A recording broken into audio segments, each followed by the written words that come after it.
મિર્જાપરની સસ્તા અનાજની દુકાન પર પુરવઠા તંત્રનો સપાટો। કચ્છ જિલ્લામાં સસ્તા અનાજની દુકાન પર ગેરરીતિનો વધુ એક કિસ્સો પ્રકાશમાં આવ્યો છે। ભુજની ભાગોળે આવેલા મિર્જાપર ગામની સસ્તા અનાજની દુકાનમાં જિલ્લા પુરવઠા તંત્રએ પૂર્વ બાતમીના આધારે દરોડો પાડતા સ્ટોકમાં ગડબડ સહિતની ગેરરીતિ સામે આવી હતી। પુરવઠા વિભાગ દ્વારા અચાનક જ કરવામાં આવેલી કાર્યવાહીથી જિલ્લાના સસ્તા અનાજની દુકાનધારકોમાં હડકંપ મચી ગયો હતો।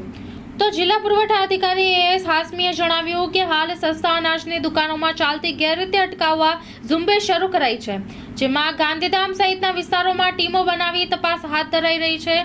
આ અંગે પ્રાપ્ત વિગત મુજબ ભુજ તાલુકાના મિર્જાપર ગામે આવેલી સસ્તા અનાજની દુકાન પર ગેરરીતિ થતી હોવાની અને અનાજનો જથ્થો સગેવગે કરાતો હોવાની બાતમી જિલ્લાના પુરવઠા વિભાગને મળી હતી। પૂર્વ બાતમીના આધારે પુરવઠા વિભાગ દ્વારા દરોડો પાડવામાં આવ્યો હતો, જેની તપાસમાં સસ્તા અનાજની દુકાન પર ચણાના જથ્થામાં 420 અને તુવેર દાળના જથ્થામાં 368 કિલોગ્રામની ઘટ જોવા મળી હતી।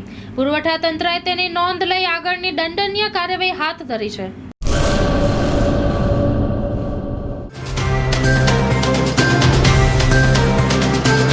તમારા મનની વાત માં ન્યૂઝ લાઈવ ઉપર